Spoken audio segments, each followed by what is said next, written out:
Ouverture de la réunion, 8h28. Oui. Attention, l'ordre du jour. J'ai un changement. Faut-tu que. Peux-tu L'ordre du demander? jour soit adopté avec OK. J'aurais un item à différer. Oui, secondé. 5.1. Faut seconder. Parfait, merci. Secondé, Mme Simard. Merci. Vous voulez différer? Vous pouvez juste le retirer, puis je vais l'ajouter à OK. l'autre chose, Prochaine. prochaine réunion. OK. Parfait, merci Marie. La pétition, ça va être remis à la prochaine réunion.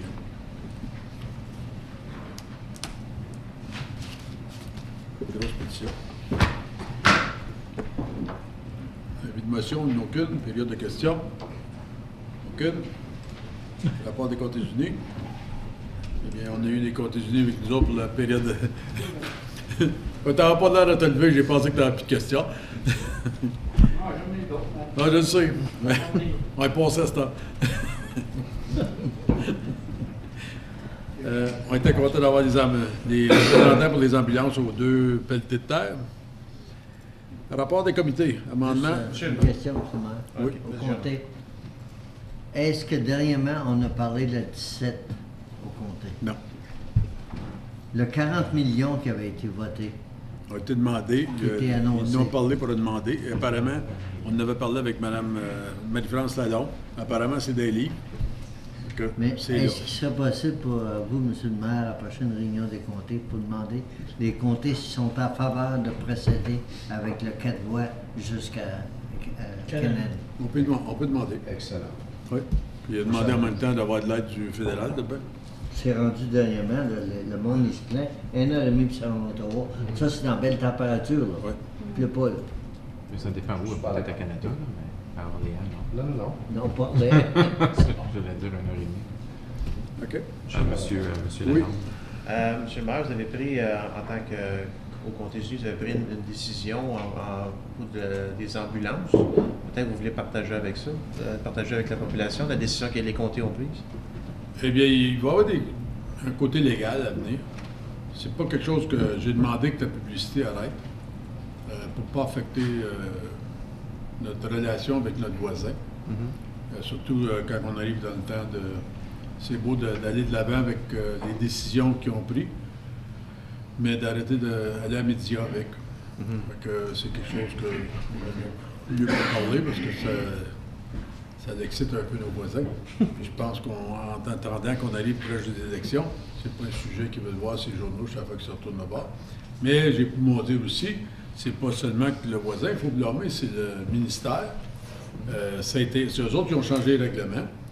Ça a été demandé par Prescott Russell de faire des ajustements, puis le ministère ne fait rien.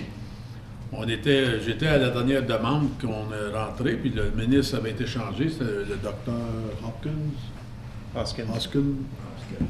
Et puis, il nous a envoyé une nouvelle, puis les gens du ministère sont assis là. Ils étaient totalement au courant de ce qu'il en était de la situation, puis ils n'ont pas dit un mot. La nouvelle dame n'avait aucune idée de ce qui se passait. C'était vraiment bien proche, insultait. Mais le ministère ne voulait pas y toucher. On va voir ce qui va arriver après les élections, si quelqu'un va faire de quoi. Comme c'est là, c'est qu'on va se servir de certaines lois qui ont été servies ailleurs, puis on va voir ce qui arrive. Si le ministère va grouiller ou non. Le temps va dire. Oui. Juste une petite question. Quand est-ce que la date limite pour considérer les items de budget pour les comtés? Ouf. Pour le comté, mais ça ne sera pas le nouveau conseil qui va décider pour le budget. Oui. Oui, mais je veux dire, d'habitude, les comtés continuent à rouler quand même. Là, pour, Non, pareil que nous autres. C'est pareil que nous autres. Il n'y a rien. Il ne faut pas rien. Parce que, à moins qu'il y ait. Ça va dépendre si c'est lame duck, pareil que nous autres. OK. Ça dépend de Pour toutes ça, les élections. j'ai un item à demander, c'est pour ça. Ça dépend de quoi. Si c'est un item qui est minime, ils peuvent le faire, mais si. OK. Je vais vous en parler là. OK. Je veux juste savoir, M. le maire, concernant le 17. Au coin d'Edward et puis le 17. Oui, ça va être arrangé. Le C'est au 17. budget. J'ai regardé un camion, je pensais qu'il n'était pas versé. Je l'ai demandé à l'hiver, puis M. Clermont l'a mis au budget. Ça va être arrangé cet été. Merci. C'est tout? Amendement au règlement sur les chiens. M. Lefebvre. Que le comité plénière recommande que le Conseil considère l'adoption de l'amendement au règlement sur les chiens à la prochaine réunion régulière afin de permettre 3 chiens par résidence, en plus des chiens de service assignés à une personne demeurant dans cette résidence, et permettre 5 chiens de service en formation. En plus, permettre au centre d'opération de sauvetage jusqu'à 20 chiens à leur charge lors de la transition vers un nouveau foyer.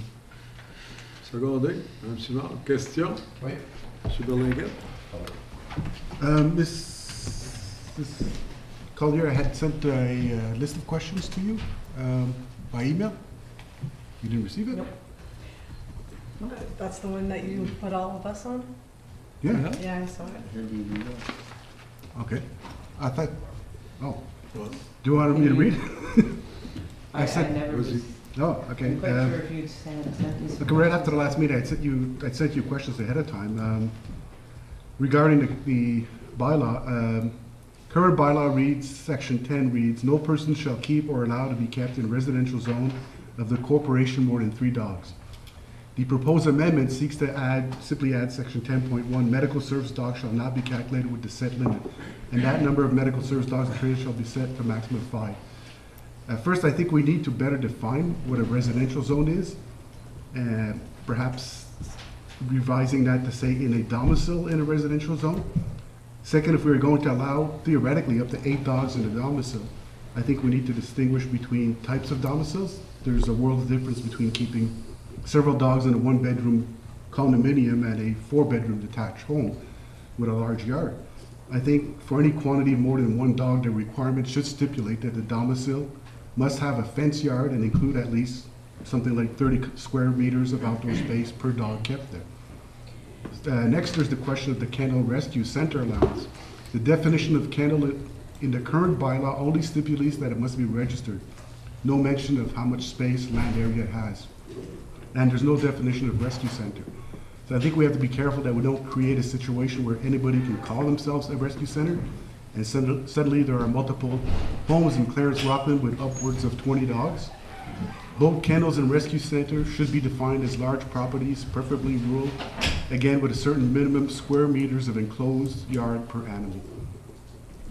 I believe in the bylaw, it does stipulate that there has to be a certain amount of acreage. The For bylaw was amount of attached to it, dogs. and I didn't see that anywhere in the definition. Because that's why she had to come, or one of her.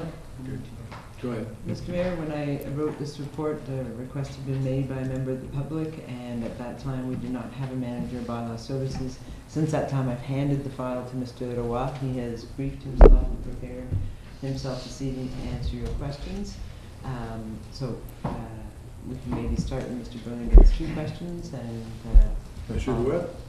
Monsieur le maire, je comprends par exemple que ça tombe plus dans la catégorie de kennel, que tu as quand même besoin d'un certain montant de zonage qui revient à 4 points, je me trompe pas, 90 cucs qui tombe quasiment dans le zonage de Hobby Farm pour pouvoir opérer, pour avoir la grosseur d'avoir un kennel tel quel, là, puis non pas juste une petite location spécifique et avoir d'avoir 20 chiens à cause que tu as juste. Mais dans le propriété. changement, ils disent rescue center.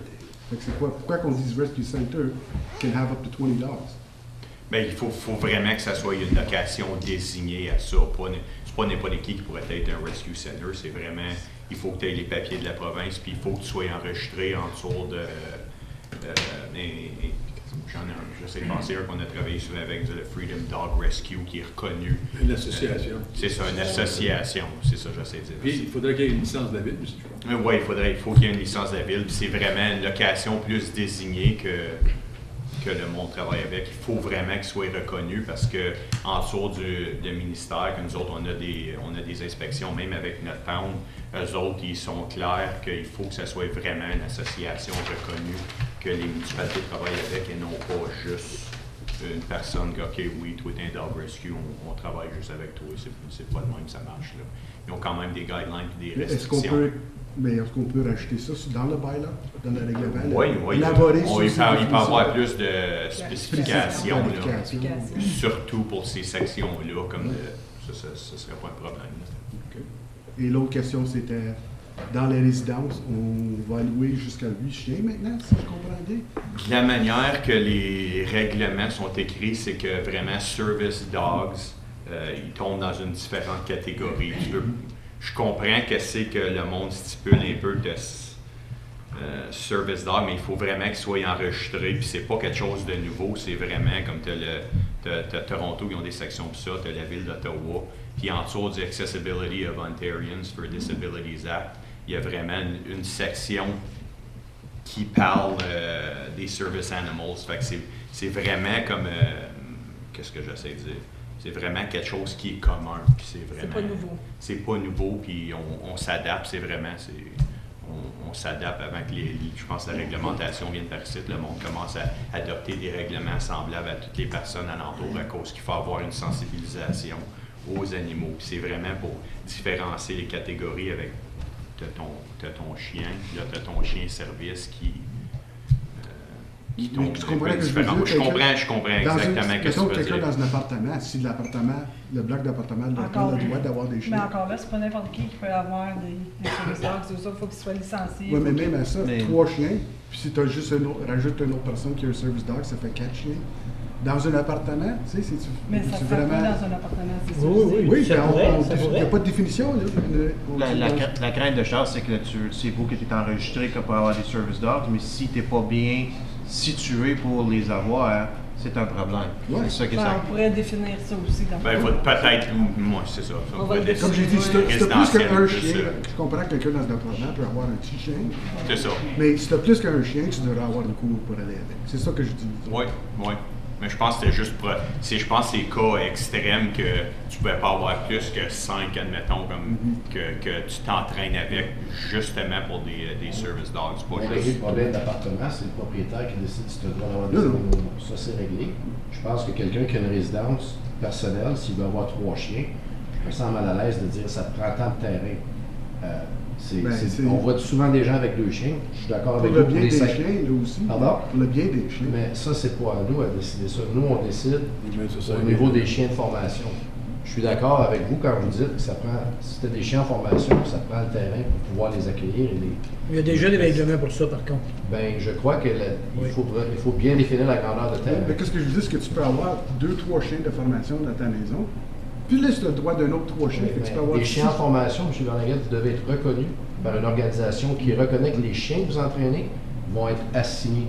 Donc, il y en a peut-être, je peux me tromper, je crois qu'il y en a 3 à 5 à la grandeur du pays avec une certaine organisation qui sont autorisés à former des chiens qui vont partir. Je pense peut-être qu'on en a un dans notre municipalité. Alors, c'est pas tout le monde qui peut avoir des chiens en formation. Ça dépend de la grosseur des chiens aussi. Ouais. Ton chien, tu pourrais en avoir 50 dans ta maison. Autre question? Je pense qu'il faut juste, je suis d'accord avec M. Barnaguette, il faut bien définir ce qu'on veut dire par si tu as des chiens de formation, ça prend le terrain pour l'accommoder. Et ça, je pense qu'il y a absolument raison, c'est pas défini clairement. Alors, ça, je pense qu'il faut définir, si tu es rendu avec 8 chiens, donc 5 chiens en formation, ça prend un certain terrain parce qu'on va se ramasser, si la personne a ça dans le village Maurice, disons, on va avoir des plaintes. Il faut que ça soit défini. Je suis d'accord avec vous. Votre question, M. Guillemot? C'était ma question. Monsieur Zan? Non, c'était beau. J'ai compris. Moi, je regarde ça, là, et puis actuellement, garder 20 chiens dans une propriété, et puis surtout que c'est un rescue center. Je regarde chez nous, là, il y a un chien là, il y a un chien là, il y a un chien là. Ça jappe par journée là. Puis des chiens qui sont perdus, qui sont ramassés dans la rue, les autres sont encore plus inquiets, ils jappent encore bien plus. Je serais peut-être d'accord désigner une région dans un bois éloigné dans la campagne, mais pas ouvert à la municipalité, dans Rockland, n'importe où, d'avoir juste. Mais c'est-tu 20 ou 28 chiens qu'on a le droit? Ben, encore là, à définir combien d'ancrage ou combien d'espace. J'ai appelé les canaux qu'on a, les chenilles, là. Et puis il y en a un, celle de Bourgette, me dit les critères qu'il doit rencontrer. Puis il y en a plusieurs dans notre région, des canaux. Et puis là, il m'a référé une place à Notre-Dame-des-Champs, que là, c'est une place qui ramasse des chiens qu'on veut faire. Il est dans un bois, par exemple. Oui, mais c'est ça, je dis, ça ne serait pas à pleine ville. Ça fait que tu peux pas dire, le laisser ouvert, que ça soit permis d'avoir jusqu'à 20 chiens, n'importe où dans Rockland. Il n'y a pas personne qui va avoir ça. C'est ça, on va le définir avec l'ancrage. On pourrait mettre ça dans l'aréna Jean-Marc Lalonde. Voilà, je la dis, celle-là. On va le mettre des patins. Monsieur Zant. Je voulais juste oui, monsieur Louet. Mais M. Roy, je pense qu'il y avait un commentaire. C'était, M. le maire, c'était juste pour vraiment spécifier et tout, que ça prend quand même une licence. On voudrait vraiment que le monde travaille avec la municipalité. Pour les 20 chiens, pour que ça soit désigné, ça ne sera pas n'importe où, ça serait une location qui fait de l'allure. Peut-être qu'on devrait le spécifier dans la chose. C'est ça. On devrait le spécifier d'abord. Mais surtout, il faut qu'on en prenne une en partie. C'est ça, on va regarder à ça, on va revenir à Je voulais juste dire, c'est important d'avoir ça bien fait la première fois parce qu'après ça, tu ne peux pas arriver à quelqu'un et enlever des chiens. Exactement. Okay, c'est très important de faire sûr que we get this right because c'est near rendu impossible to sensible. reverse it.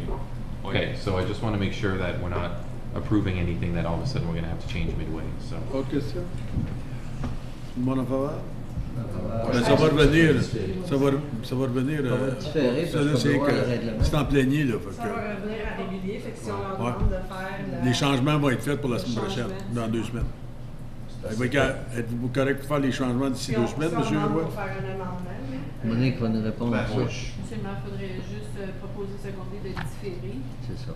soit à la prochaine réunion ou la réunion. Si c'est pas de la régulière, on la régulière. Sinon, on l'amènera à la plénière.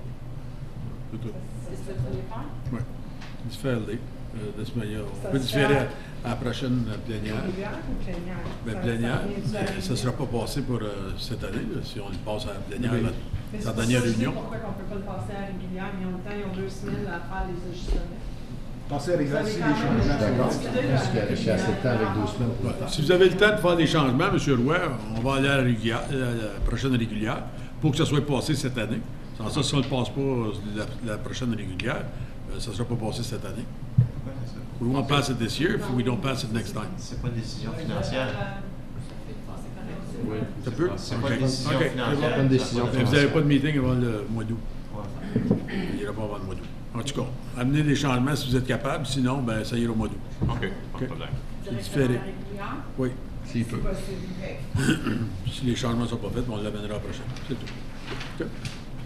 Achat et installation d'une borne de changement de niveau 2 à l'hôtel 2. Tout le monde d'accord? Et voilà. Pour ça, c'est de proposer ce qu'on est. Pardon? Oui. C'est tout le monde d'accord pour? C'est différé à la prochaine régulière. Amenez à la prochaine régulière. Non, pas. On est rendu à ça. Lis-les à ce temps. Je vais le lire pour discussion. L'achat d'une borne de charbon. Que le comité plénier recommande au Conseil d'approuver l'achat et l'installation d'une borne à chargement de niveau 2 à l'hôtel de ville à Rockland et que le comité plénier recommande au Conseil d'autoriser le transfert de 2 700 $ du fonds de réserve des bâtiments au budget d'opération 2018 afin de défrayer les coûts de l'achat et de l'installation d'une borne de chargement pour véhicules électriques. Besoin d'un proposeur, M. Zat, secondé. Ah non, Il faisait avec le nom, il faisait avec le dire qu'il dit. Tu Je vais le proposer. OK. Secondé, ça, monsieur. Je vais pouvoir le discuter. OK. Ben, je vous laisse discuter premier, monsieur Laron. Là, c'est seulement pour les employés. On n'a pas de camion de la ville ou de taux de la ville qui va se manger dessus. Non, mais c'est surtout pour la publicité, je pense, hein, monsieur Léonard. C'était quelque chose qui va être annoncé un peu partout.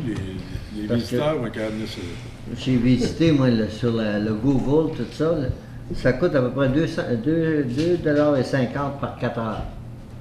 Et puis, la réponse que j'ai eue de quelqu'un, ben, c'est un bénéfice qu'il retire qui est taxable.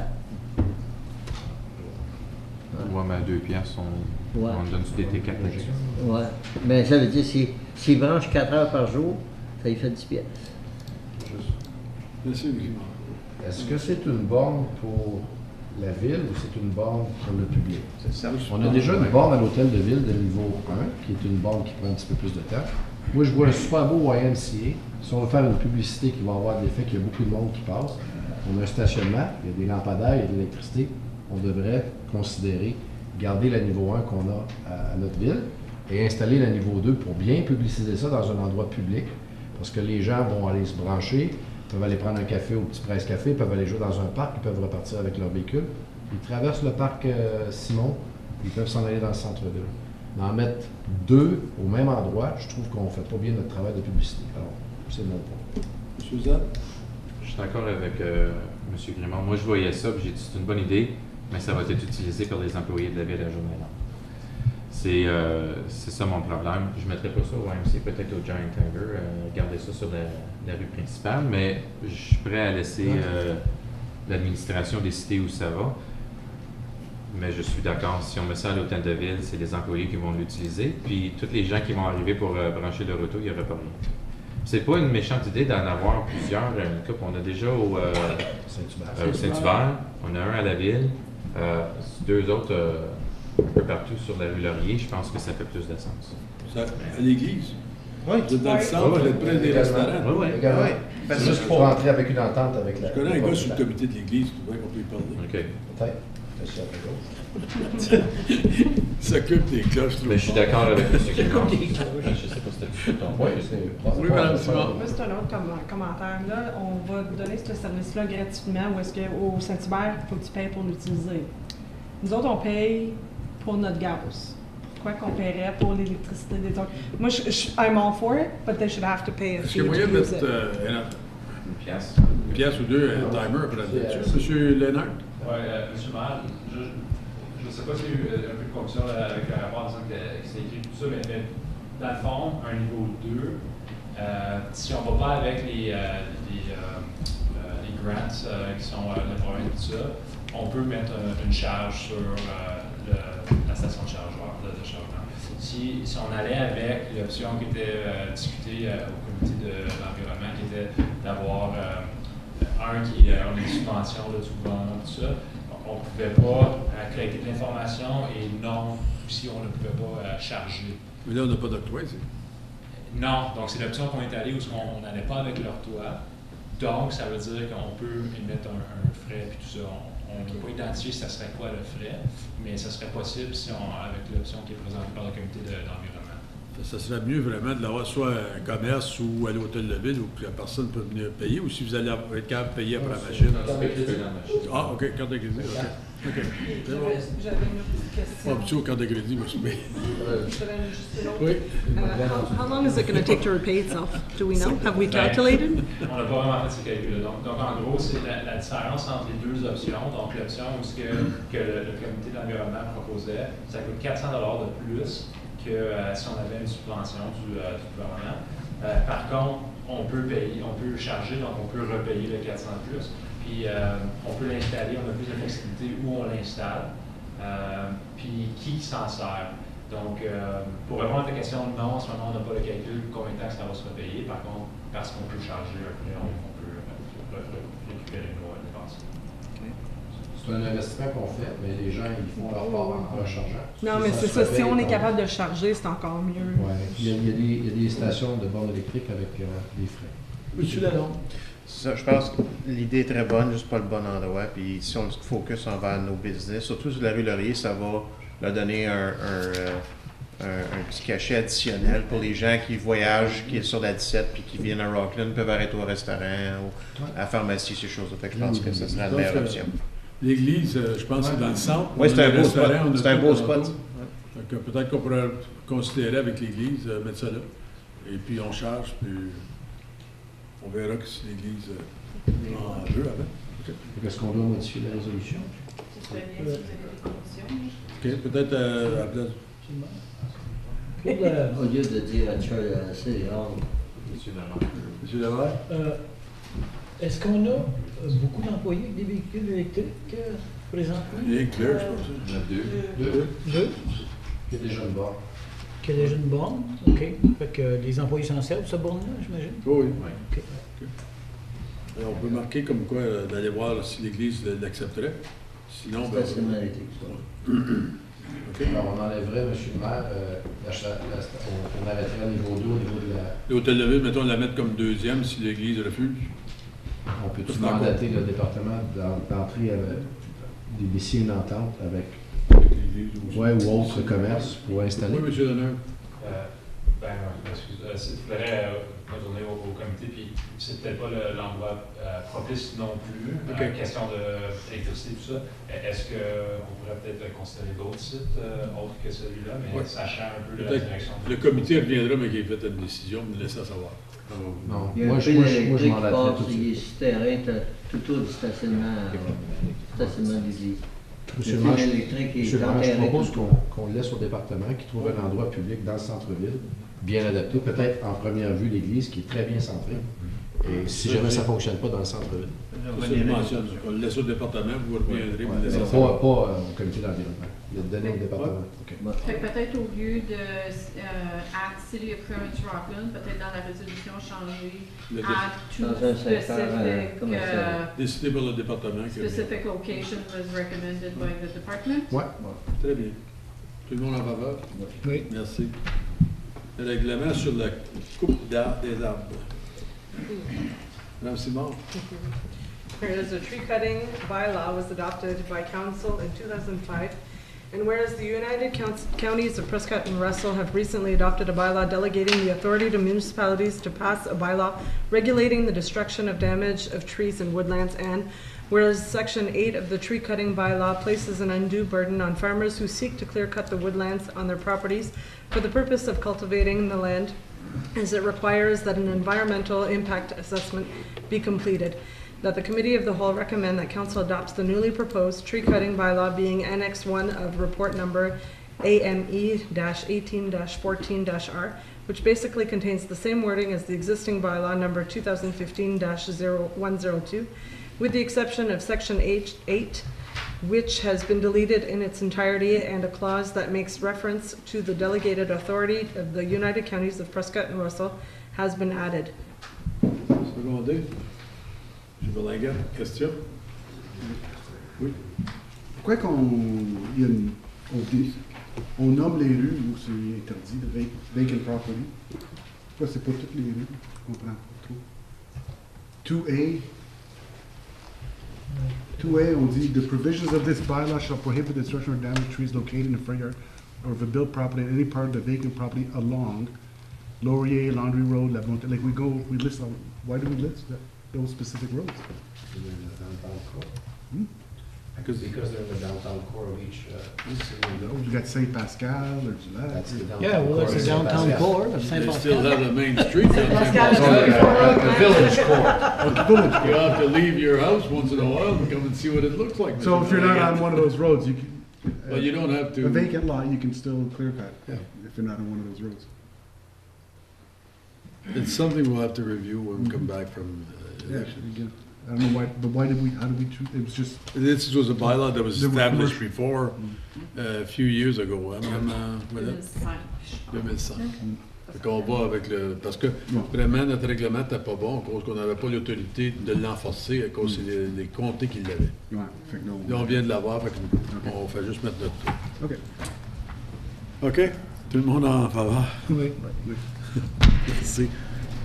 Plan de travail 2018-19 de la technologie d'information. Suzanne? Le rapport numéro FIN 2018-021 énonçant le plan d'action du département de l'informatique soit reçu à titre d'information. Secondé. Monsieur Lalonde, question? Monsieur Grimard? Ouais, moi, j'ai beaucoup aimé la qualité du rapport. C'est très clair où est-ce si on décide d'aller dans cette direction-là, puis je crois qu'on doit aller vers ça. On a beaucoup de rattrapage à faire. J'ai vu les priorités, puis ça s'aligne vraiment avec nos commentaires paiement intégrés avec le site web. J'ai vraiment aimé le rapport, facile à lire. Et là, on sait vraiment que si on donne le go, ils savent où ils s'en vont. Je trouvais ça excellent. Ah, M. Desnoyers a fait un bel job là-dessus. C'est écrit M. Kio, ça. Ah, ben, c'est... Autre question, M. Lalonde? I'm just going to switch over to English so Mr. Darch can follow on this one. Myself and Dave, we went to Toronto with the Smart Cities Conference, and one of the main themes Dave and I both agree was, cybersecurity and everything like that. So what we also noticed is that a lot of municipalities already are way ahead of us in all of these things. So instead of trying to reinvent the wheel in everything, there are actually cities who, like bigger cities than us, who actually outsource their programs, their services. So basically, a municipal service is a municipal service in Ontario. It doesn't, if you're dealing with the fire stuff, the same thing applies. So if you're going to be dealing with data, we don't have to come up with new systems on our own. We can look at other cities to perhaps purchase programs and adapt them to our needs and stuff. So I just wanted to throw it out there. Autre question? Tout le monde en faveur? Merci. Amendement au règlement sur les enseignes. Le comité plénière recommande au Conseil d'appuyer le règlement 2018-77 étant un règlement pour modifier le règlement 2015-160 sur les enseignes. Secondé. Mme Simard, question? Ça, c'est le règlement qui va permettre maintenant les clubs de services, les organismes enregistrés à but non lucratif, les églises, d'avoir des enseignes installées, pas nécessairement devant leurs bureaux. M. Grimard? Juste un commentaire sur les enseignes. Je sais que M. Roy vient d'aller, mais c'est peut-être hors contexte, mais je vais l'amener à la fin. Non, oui. C'est juste, il y a des nouveaux commerces qui sont là, qui ont leur enseigne uniquement en anglais. Je pense à Edwards, il y a un genre de marché aux puces, grosse affiche, flea market, uniquement en anglais. Je vous demande vraiment de peut-être porter à l'attention de votre équipe de regarder ça. On a un règlement qui doit être dans les deux langues. À moins que je me trompe, le français, si le titre qui est francophone, doit être mis en valeur. Oui. Alors, il y a beaucoup de commerces. On est une ville francophone et on veut que ça demeure comme ça. Fait, juste à l'attention de vos patrouilleurs. Autre question? Tout le monde en faveur? Merci.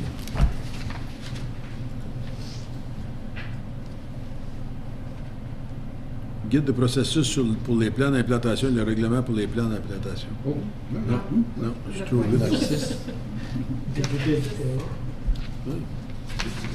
Mais pour ce qui est passé Processus d'évaluation pour les demandes. Processus d'évaluation, une demande d'enseigne patrimoine. Ça, on vient de le passer, ça? Non, c'est un règlement sur les enseignes. OK, c'est moi qui j'en ai trop clenché. Et voilà. Là, je l'ai. Processus d'évaluation pour les demandes d'enseignes patrimoniales. Monsieur Lalonde. Que le comité plénière recommande au Conseil que le comité consultatif du patrimoine soit responsable d'évaluer la demande d'installation pour des plaques enseignes pour souligner des gens ayant eu une importance dans la communauté et que le directeur du département d'infrastructure et aménagement du territoire soit l'autorité approbatrice pour approuver sa demande suite aux recommandations du comité consultatif du patrimoine et que le budget pour le comité consultatif du patrimoine soit utilisé pour de telles demandes. Secondé. Monsieur Levert, question? Tout le monde en faveur? Merci. Amendement au terme de référence du comité consultatif en environnement.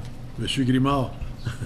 Le comité plénier recommande que le Conseil adopte un règlement visant à amender les termes de référence du comité consultatif en environnement afin d'ajouter le fait que le comité agit en tant que comité de liaison pour le site d'enfouissement municipal et aussi pour réduire le nombre de conseillers municipaux devant être nommés pour siéger sur ce comité à 1 au lieu de 2. Secondé. Monsieur Zan. Question?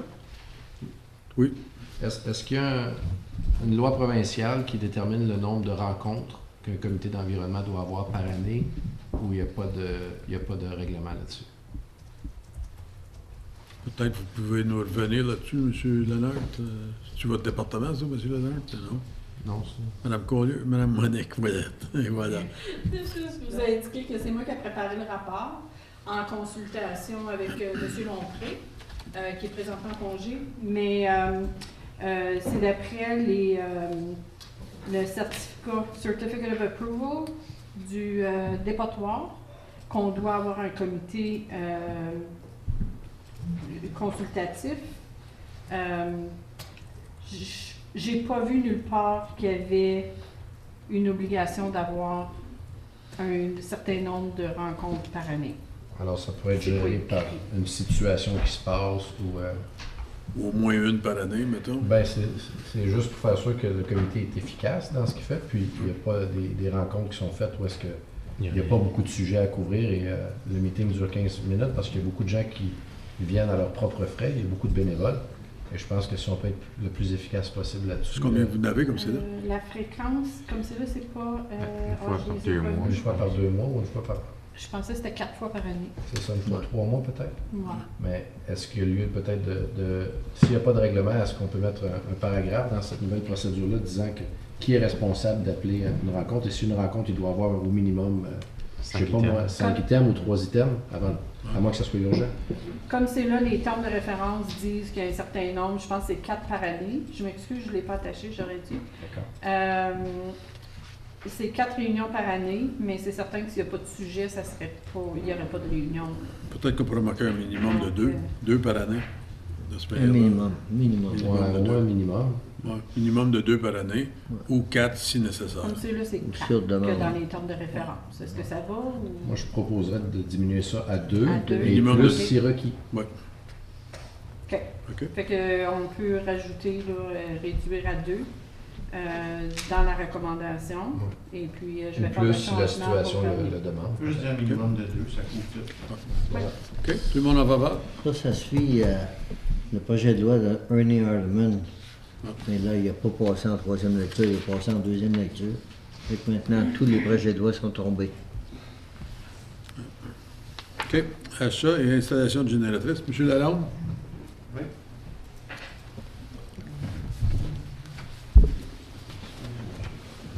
Que le comité plénière recommande que le Conseil adopte un règlement pour autoriser le maire et la greffière de signer un contrat avec la Marche électrique, Inc. pour effectuer l'achat et l'installation de 2 génératrices pour une somme de 232 777 $, excluant la TVH. Secondé. Monsieur Lalonde? Question? Tout le monde en faveur? Oui. Oh, Charles, une question. C'était quoi le budget encore pour ça? C'est écrit, monsieur. Regarde. Richard. C'est tout écrit dans le rapport. On avait Ben, budget de le 166 000. Non. 170 000 pour un, puis 144 pour l'autre. Ah, OK. OK, c'est tout. OK. Fait que c'est en bas du budget. Oui. Merci.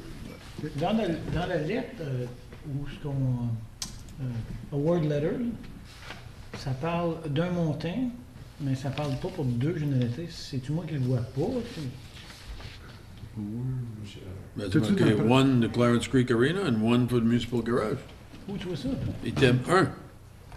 Dans Now Therefore. Non, il parle d'award letter. Award la letter, lettre, je parle. C'est vrai, il a raison. Dans la lettre, c'est pas écrit. Monsieur Bernard, t'as peut-être la réponse. C'est le même entrepreneur. Ah, c'est écrit en haut. C'est écrit en haut. 2 standby generators. Peut-être en haut, monsieur. Dans le sujet. Sujet. C'est un prix pour les 2 générateurs. OK, merci. OK. Merci. Vous voyez comme faut, là, monsieur Levent? Ah, je vois très bien. Très bien, merci. Ça parle pas très haut, là. On peut l'écrire en plus grosse lettre la prochaine fois. Tout le monde en faveur? Merci. L'emplacement du passeau sur le chemin Baseline. Mme Simard? Que le comité plénier recommande au Conseil d'adopter un règlement pour autoriser le maire et la greffière à signer un contrat avec Sinex Construction Limited pour effectuer les travaux de remplacement de poteaux sur le chemin Baseline pour une somme de 179 721,79 excluant la TVH. Secondé. Monsieur Lalonde, André. Question? Monsieur Grimard? Combien de ponceaux on est cédulé de faire cette année? Je ne sais plus, il y en a quelques-uns là. 3, 4? 3. Mais non, on a 3 à Amène, je pense. Ouais, ou- 3 Ouais, juste. c'est ça, c'est qu'il y a un projet où on prend 3 à Amine, il y a celui-là, il y en a sur la Saint-Félix, il y en a qu'on fait à l'interne aussi, donc il y en a, je te dirais, au moins 10 ans. Est-ce qu'on a pensé, je vais parler de frais d'ingénierie encore sûrement, parce que est-ce qu'on a pensé peut-être rassembler tous ces projets-là, quitte à aller en tender plus tard, mais de dire la cité de Clarence Rockland a 5 ponceaux à faire, au lieu de faire 5 soumissions, en faire une, ce qui va éviter au contrat des frais de déplacer l'équipement. Il pourrait passer 2 mois et demi, la même compagnie, leur équipement est ici, ça va leur coûter moins cher, ça va donc nous revenir moins cher, et je crois qu'avec un gros contrat, je pense qu'il y aura une meilleure compétition, ils vont aiguiser plus leurs crayons. Mme Collier? Peut-être que ça se fait pas, là. Monsieur Lannert? D'abord, ce qu'on a considéré, c'est qu'on essaie de faire le plus souvent possible. Comme à Réunion, il peut y avoir 3 consoles relativement proches. C'est tout un entrepreneur qui fait ce travail-là. En termes d'ingénierie, on a organisé le plus de projets ensemble pour faire un ingénieur vérifier toute l'aspect technique. Il y a des places, par contre, que, à cause du le nombre de... Juste le nombre total de sites qu'on a, c'était pas faisable pour toutes les réaliser dans une année, avoir un entrepreneur qui fait tout. Mais le plus possible, on a essayé de les condenser là, quand on a pu. OK. Fait que ce que vous me dites, c'est que si on a 5 ponceaux, il n'y a pas une compagnie qui est capable de faire 5 ponceaux dans une saison. S'il y avait un certain nombre, où est-ce que c'était possible, oui, mais dans ce cas-ci, non, parce que c'est aussi des ponceaux qui sont assez considérés comme des ponts, c'est assez gros, là, assez ouvrage. Surtout à Hammond, les trois, là, c'est gros. Tu sais, je pense, si on peut pas. Il me répond très bien, on ne peut pas le faire, mais quand on peut le faire, c'est super. OK. OK. Autre question? Tout le monde en faveur? Merci. Renouvellement d'entente avec le Duc Bossline sur les routes 530 et 535. Jules Lalonde, c'est un de vos autobus, ça? Les miens, je Attendu que le comité consultatif du transport en commun supporte la recommandation des services communautaires et recommande au Conseil municipal de procéder avec le renouvellement d'entente avec le Duc Bossline pour le service de transport en commun pour la route 530 Clarence Creek et Rockland vers Ottawa, Gatineau et la route 535 Saint-Pascal, Bourgette, Hammond, Cheney à Ottawa, Gatineau. Que le comité plénier recommande au conseil municipal de mandater les services communautaires à procéder avec le renouvellement d'entente pour l'ajout d'une année supplémentaire avec une augmentation fixe de 3 % telle que stipulée dans l'entente du 22 août 2016 entre le Duc Bossline et la Corporation de la Cité Clarence-Rockland pour le service de transport en commun, et que ce renouvellement soit préparé par les services communautaires pour que l'entrée en vigueur de la dite entente soit effectuée en date du 1er septembre 2018. Secondé. M. Zant. M. Jubinville, si le LRT arrête au Galvé, nos autobus n'arrêteront pas là, qu'on nous disait? C'est encore tout dans le... Tout ce qui est rapport au train léger il est encore un peu dans un nuage. Ils sont encore en train de vérifier. On n'a pas la réponse exacte sur toutes les questions. Alors, si tu mets une clause pour se couvrir, qu'on ne sera pas obligé de payer toute l'année, M. le Duc, si on ne va plus... T'as fait quoi? Jusqu'à Gatineau? Donc, le contrat qui a été établi par M. Leduc, c'est par autobus comme tel. Donc, oui, tout est ajustable. Oui, mais si notre autobus arrête au Galvé, mettons, puis ils ne vont plus à Gatineau, est-ce qu'on va avoir un crédit pour ça? Ou... Oui, le contrat peut être il est flexible. OK. Donc, il va être ajusté selon les services qu'on utilise. Okay. On a le droit d'enlever ou de mettre des autobus. Monsieur le maire, un bon point, c'est que lorsqu'on va avoir le train, est-ce que le transitway va être ouvert pour les autobus ou bien non? Maintenant, ça va être permis pour les autos aussi. Encore une fois, comme je dis, ils sont encore en train de vérifier et de confirmer ça. Donc, avant qu'on ait les réponses, je ne veux pas me prononcer. Là, oui, on a certaines idées, mais avant qu'ils se prononcent officiellement là-dessus, on n'a pas les réponses exactes. Mais le contrat est fait pour vraiment plus avantageux pour la ville parce que c'est vraiment, on paye pour ce qu'on veut prendre, puis on peut changer et enlever ce qu'on veut. On fait juste payer 30 de la run. Fait si on ajuste les runs, ben on va ajuster les prix en fonction de ça. OK. Autre question? Tout le monde en faveur? Merci. Ligne directrice d'ingénierie. M. Berlinguette. Que le comité plénier recommande que le Conseil adopte les directives d'ingénierie incluses au rapport numéro INF 2018-033. Secondé. Je vais seconder, monsieur. M. Zant, question? Très, très, très bien préparé, M. le maire. Voilà, M. Leonard. Prenez ça. C'est pas souvent vous avez un compliment de même. Donc, prenez-les. M. Zant. J'ai juste une question. Écoute, c'est un rapport qui est quand même assez épais. Quand on parle des lignes directrices, est-ce qu'il y a quelque chose là-dedans pour les plus de 100 ans et tout ça? C'est-tu dans ce rapport-là qu'on parle de ça? OK. Est-ce qu'il y a des normes attachées avec ça concernant la hauteur d'un développement? Par exemple, on a plusieurs développements qui se passent, on va dire, en haut de la côte. S'il faut qu'ils soient tout organisés, écoute, c'est en haut, là, on parle en haut, là, vraiment. Si le restant de la ville, écoute, je suis complètement perdu là, parce que là j'ai comme 4-5 affaires dans la tête là, concernant ce rapport-là. Là. Ouais, c'est ça. Ouais, ben écoute, donne-moi, cut me some slack. Sors-en une à la fois. Can you just, how about you tell me more about that part? And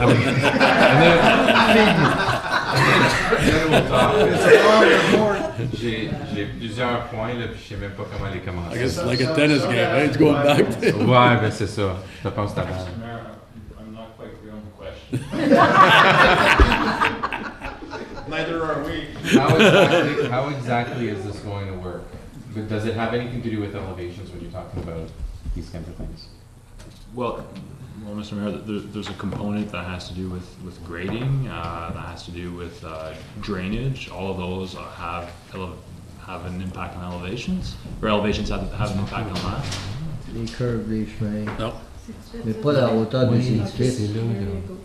No, which report is that? 8.3. That's the one. Okay, let's see. Sorry. So these are engineering guidelines that they're geared to inform staff and the development community how how infrastructure should be built, and so drainage is a part of that. Stormwater management and all that is a part of those design guidelines. But I think maybe I'm throw something in there. Oh, please do. The higher elevation will have the same rules as, let's say, at lower elevations where, let's say, your stormwater would be different. Well, so these apply, like, stormwater management applies regardless of the elevation, and these apply.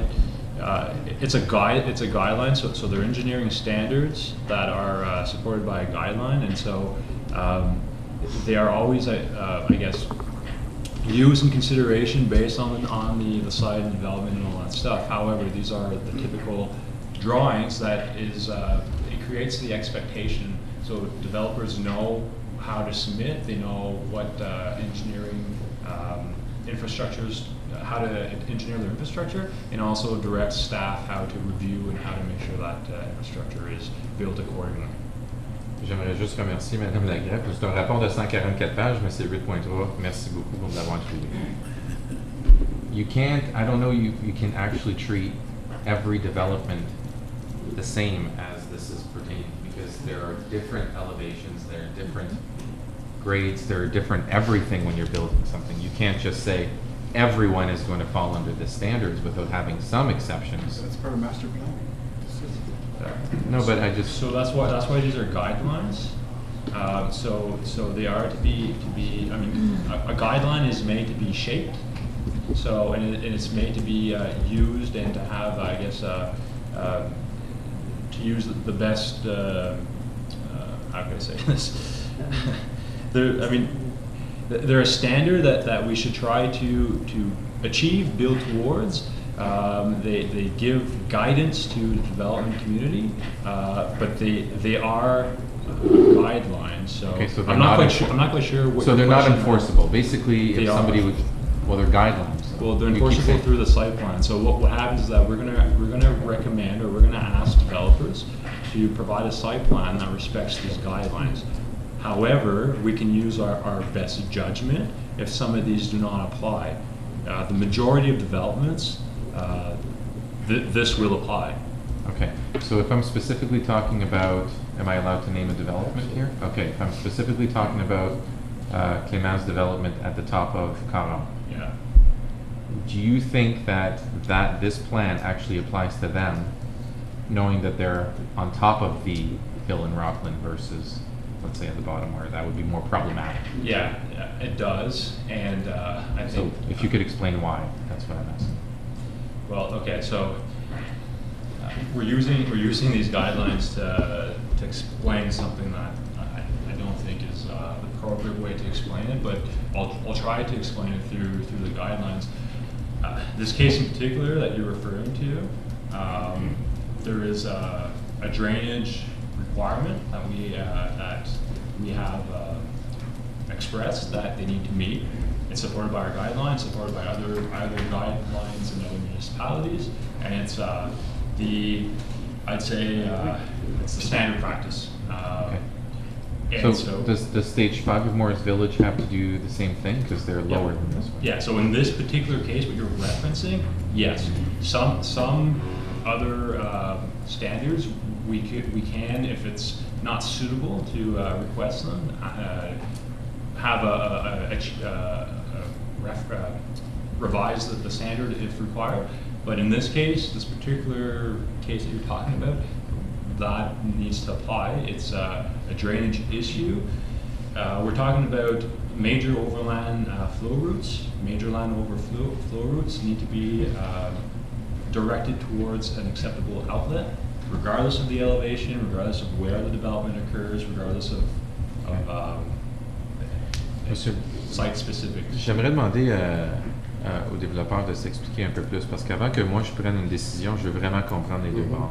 Est-ce que ça serait possible? Monsieur Berlinguet avait une question avant. C'est beau. If I understand, I think you're asking if this report addresses topography of the city. Section 8.3 of the report. Well, Yeah, green yeah. elevation, Yeah, that's yeah. called topography. Okay, yeah. And I think, wouldn't that would be more addressed with your overall master plan for your water drainage systems, where you want to put residential zones, where you want to put water drainage areas, where you want to put your streets. I understand. It's overall planning. I think this is specific to each project, your design guides by subdivision, where Right. something else is already decided that topography, if that elevation is And suitable. I just want to know if we have the flexibility to exempt certain developments based on topography. But that would be another report. I think that would be when we do the master plan of the city. I think when zones city, you I would don't know. approve for Okay. subdivisions. So that's why I'd like to hear from the developer. You okay now? You got anything else you want to add, Mr. Leonard? If you want to hear from the developer, I think you better understand what the issue is. Okay. Okay.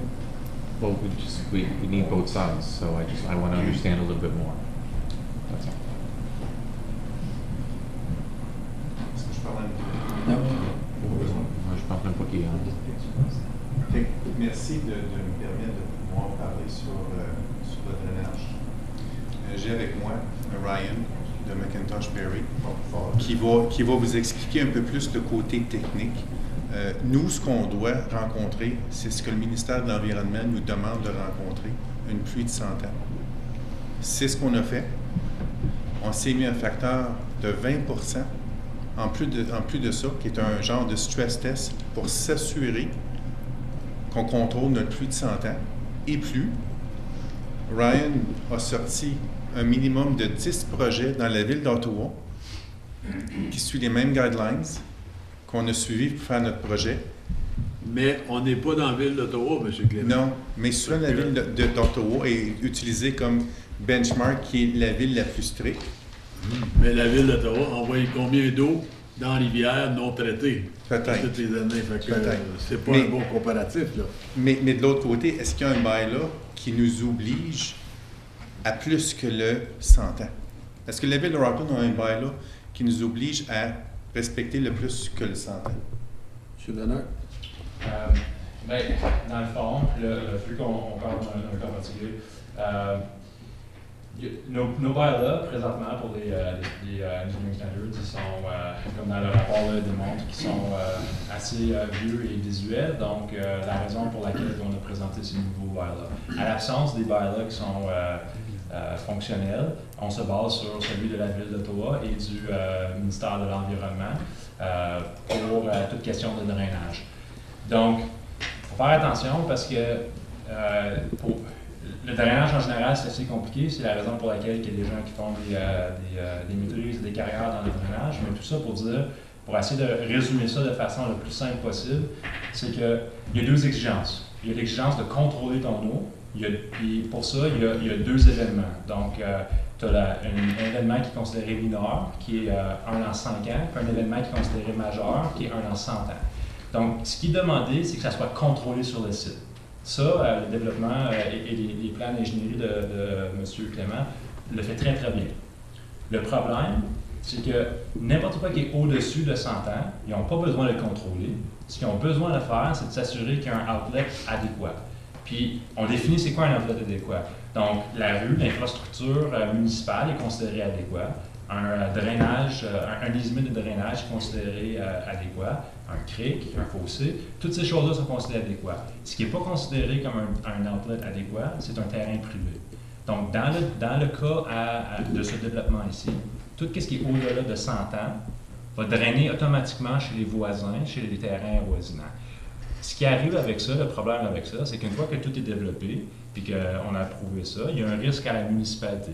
C'est que la municipalité, si on l'accepte de la façon que c'est proposé, s'il y a un problème de drainage, là, on est obligé d'essayer de médier entre deux propriétaires privés, parce que ça va être rendu des terrains, des gens qui vont acheter des maisons. Donc, on est obligé d'essayer de négocier entre deux propriétaires, puis essayer d'arranger ou médier les problèmes après le fait. Donc, au lieu, ce que nous, on recommande, c'est d'avoir un Major Overland Flow Path qui est dirigé vers un outlet qui est acceptable. Puis ça, c'est dans le guide de la Ville d'Ottawa, c'est dans le ministère de l'Environnement. Donc, c'est pas quelque chose, puis c'est appliqué à travers tous les développements à Clarence Rockland, un développement très proche de ce développement-là sur la rue Caron, qui a été fait sur les blocs appartements à loyer. Ils ont été obligés de monter leur terrain pour pouvoir permettre un drainage positif pour un événement au-delà de 100 ans. Donc, c'est toutes les subdivisions, la subdivision Moorish Village le font, la subdivision sur le bord de l'eau, Ottawa Crossing, le font aussi. Donc, c'est de la pratique courante. Dans ce cas ici, je pense que malheureusement, les options sont un peu limitées pour M. Clément, mais ça reste que c'est ce qu'on recommande. Il ne faut pas oublier que notre rôle, c'est d'essayer de faire certain ou d'essayer de... on regarde pour l'intérêt de la ville et de la municipalité, donc c'est la raison pour laquelle on demande ça. C'est un niveau de risque, si le Conseil est prêt à accepter un niveau de risque, que je ne recommande pas, mais le Conseil peut choisir d'accepter C'est juste que s'il arrive un événement de 100 ans, la dernière affaire qu'on va être concerné, ça va bien être le drainage, parce qu'il va tellement avoir d'inondations qu'on va être dans un désastre naturel. Non, je vais juste m'exprimer, peut-être que je m'exprime. Ça va être un désastre naturel assez important, comme si on pense aux inondations. La dernière affaire qu'on voulait focaliser, c'était bien sur le drainage, parce qu'il n'y en avait plus de place pour drainer. Il y avait de l'eau partout. Donc, on veut que ça développe, puis je comprends vos politiques à 100%. Puis nous, quand on nous arrive avec un rapport avec 56 conditions, je ne comprends pas tous les principes. Là, vous venez de me l'expliquer, je le comprends beaucoup mieux. Mais on ne comprend pas toutes les clauses et on nous demande de voter. Et là, on a un développeur qui veut développer. Nous, on doit faire sûr que la ville avance, mais que ça soit bien fait aussi. C'est ça qui est difficile pour nous des fois. Ça ne fait pas partie des clauses, cette partie-là, parce que c'est après que ça allait passer au comité de planning. Donc ça, c'est vraiment une question de site plan, où on fait la question de l'ingénierie, on fait la question de drainage, on fait la question de grading. Donc c'est la raison pour laquelle ça n'a pas été capté dans les 50 conditions.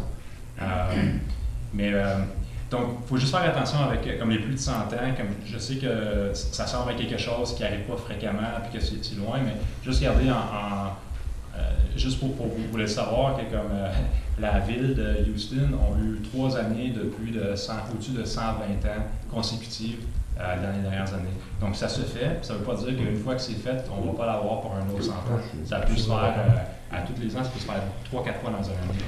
Puis, si ça arrive, cet événement-là, une fois que le développement est fait, la municipalité doit rentrer et doit essayer de régler les conflits entre des résidents, des propriétaires, parce que ce ne sera plus le développeur à ce moment-là qui va être responsable de rectifier le problème, ça va être la municipalité et les résidents. Je voulais juste ajouter quelque chose, M. Clément. Je comprends, comme M. Grimard a dit, je comprends à 100% vos politiques, puis je vous remercie de l'explication, parce que quand je regarde ça, c'est un peu différent d'entendre vraiment une explication. Alors, je vous remercie, mais est-ce qu'on peut aussi comprendre qu'à chaque fois que, dans ce cas ici, c'est M. Clément, à chaque fois qu'on dirait qu'il est prêt à mettre une pelle dans la terre, on y arrive avec un autre exception, on dirait que, je sais pas, là, on essaie de passer ça ce soir, il est prêt à partir, puis là on dit, attends, une autre affaire. Monsieur le maire, c'est quand même l'ordre du processus. Donc, on n'a pas changé l'ordre du processus. Dans le fond, il y a ce qui se rend au comité de planning, qui est la subdivision draft plan. Il n'y a aucune ingénierie qui se fait typiquement à ce niveau-là. Il y a un risque pour le développeur peut décider d'aller de l'avant avec des plans d'ingénierie s'il veut, mais il y a un gros risque parce que le comité de planning peut demander n'importe quelle recommandation, on peut enlever, rajouter des recommandations. Puis si c'est le cas, son ingénierie il est rattaché à quelque chose qui est plus approuvé. Là. Donc, l'ingénierie est typiquement toujours faite après qu'un draft plan a été approuvé. Puis, donc, dans ce cas-ci, c'est l'ordre, c'est ça l'ordre. Vous avez approuvé un draft plan récemment. Là, on est rendu au grading puis à la question d'ingénierie. Donc, là, ça fait partie des conditions de site plan qu'on a émis à M.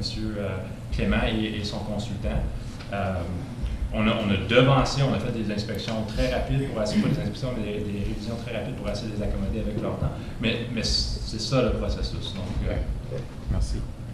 Est-ce que je pourrais peut-être rajouter? On parle d'une interprétation. On a une divergence d'opinion sur une interprétation. C'est pour ça que j'ai amené Ryan avec moi, de McIntosh Perry, pour expliquer notre côté de l'interprétation. Mais comme M. Leonard dit, après que c'est tout fini, c'est nous autres qui est prêts avec. Oui. Vous autres, vous êtes partis. Oui, mais si jamais sur un de nos projets, on a eu un problème de drainage. Mais on n'a jamais eu une tempête au-dessus de 100 ans. Exact. Mais on a un facteur de protection de 20 en plus de ça, ce qui est accepté à la ville d'Ottawa. Vrai, peut-être que la ville de Rockland ont peut-être des barèmes différents. Par contre, il n'y a pas de bylaw qui nous l'oblige. J'aimerais ça pouvoir permettre Ryan de pouvoir expliquer parce qu'il y a eu un échange sur l'interprétation. On n'est pas d'accord. Si les autres développeurs ne l'ont jamais critiqué ou ont jamais été contre, c'est correct. Mais nous autres, on le fait comme il faut selon nous. Puis j'aimerais ça pouvoir laisser... Laissez M. Leonard parler premier, là. Bien, M. le maire, je veux juste dire qu'il y a beaucoup de développement dans notre municipalité. On peut aller dans plusieurs municipalités, mais juste dans la nôtre, parce qu'on a accepté des choses, puis qu'on a eu des problèmes de drainage. Je pourrais en nommer facilement 5, puis je pense que chaque membre du conseil sont au courant de quelques-uns. Donc, c'est des choses de ce genre. Donc, vraiment, la question elle est, est-ce que les membres du conseil sont prêts à entreprendre un niveau de risque? Parce que ça se peut que ça ne se produit pas. Il y a des bonnes chances que ça se produise. À un moment donné, que ça se produit, une inondation de ce genre-là. Si c'est le cas, dans le fond, la question, elle est, est-ce que le conseil sont prêts à prendre ce risque-là? Parce que ça a fini par être dans le bout de ligne. C'est ça la question. Suzanne?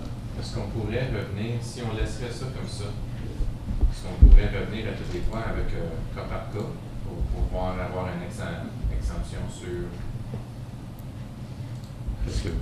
Et moi, de mon côté, selon moi, je rencontre ce que le ministère de l'Environnement me demande. Moi, je suis convaincu, puis on a eu une discussion, puis il y a une discussion qui a eu lieu, on le rencontre. C'est une différence d'opinion sur un règlement à suivre. M. Leonard a son opinion, puis c'est correct. Mais nous, on a la note, puis on dit, on le rencontre. Mais M. Leonard a des preuves comme quoi il faut que ça y aille de la manière qu'il nous l'explique. Oui, selon son interprétation. Mais nous, on dit, on le respecte. Ce que le ministère de l'Environnement nous demande, là, on le respecte. Je ne demande pas de passe-droit, puis je ne demande même pas d'exception. M. le maire, il faut que ça revienne au comité de planning anyway pour le plan d'ensemble. Non. M. Leonard? M. Leonard, je veux juste faire certain que ce soit très clair. Ce n'est pas une différence d'interprétation. On parle de deux différentes choses. On parle de contrôler l'eau, donc ce qui lui fait référence, M. Clément fait référence, contrôler l'eau, on s'entend, il respecte ça, il respecte ce que le ministère de l'Environnement recommande par rapport à ça.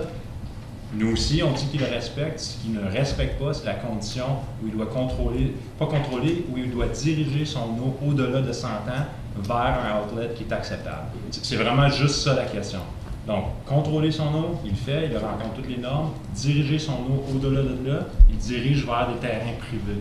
Donc, c'est là où il y a le problème. C'est très, très, très clair. Je veux dire, on a l'extrait ici. Je ne veux pas vraiment vous le lire, mais je pourrais vous le lire. C'est très, très, très clair ce que ça dit. Ça dit que ça doit diriger vers un outlet acceptable. Puis, on définit c'est quoi un outlet acceptable. Une rue, une infrastructure municipale, un drainage easement, un creek, un fossé. C'est très, très, très clair, noir sur blanc, de la façon que ça s'interprète. Tout ce que vous me dites, c'est que pour dévier la caron, lui, il va devoir arriver son terrain.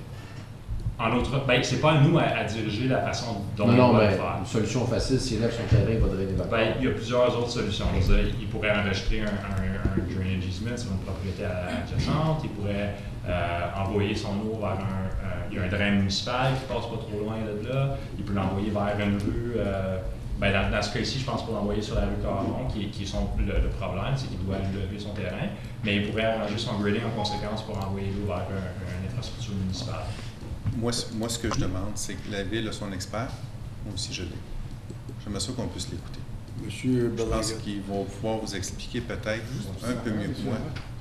On parlait de 9.11, ligne... on parlait de... C'est-tu 9.11? Le plan de...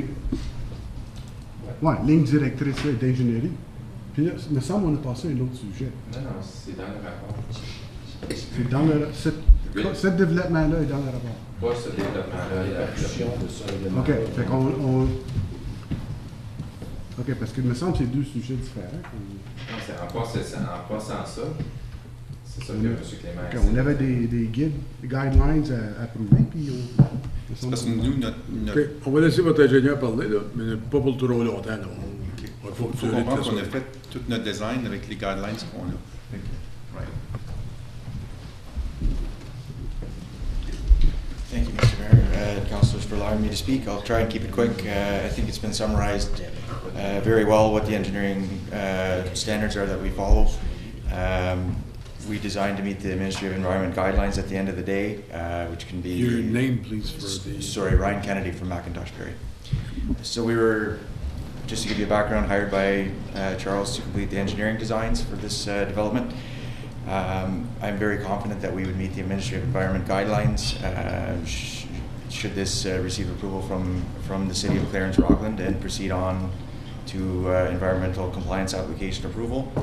I can give you several examples of projects that we've completed which control the 100-year storm on site, but in an emergency event such as above the 100-year storm, or so let's say the pipe is blocked or covered with debris or something like that, would be directed to a private property.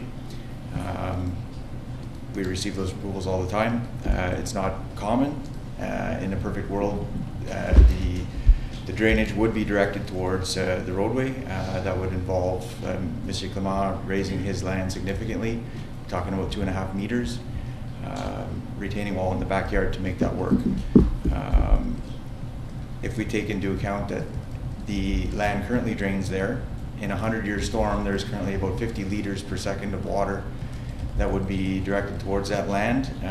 In post-development conditions, when we have our swale in the backyard with a pipe that stores the water, 0 liters per second would be going there. So what we're really talking about, as Julian has mentioned, is the level of risk that's willing to be accepted in a major extreme event above the 100-year, where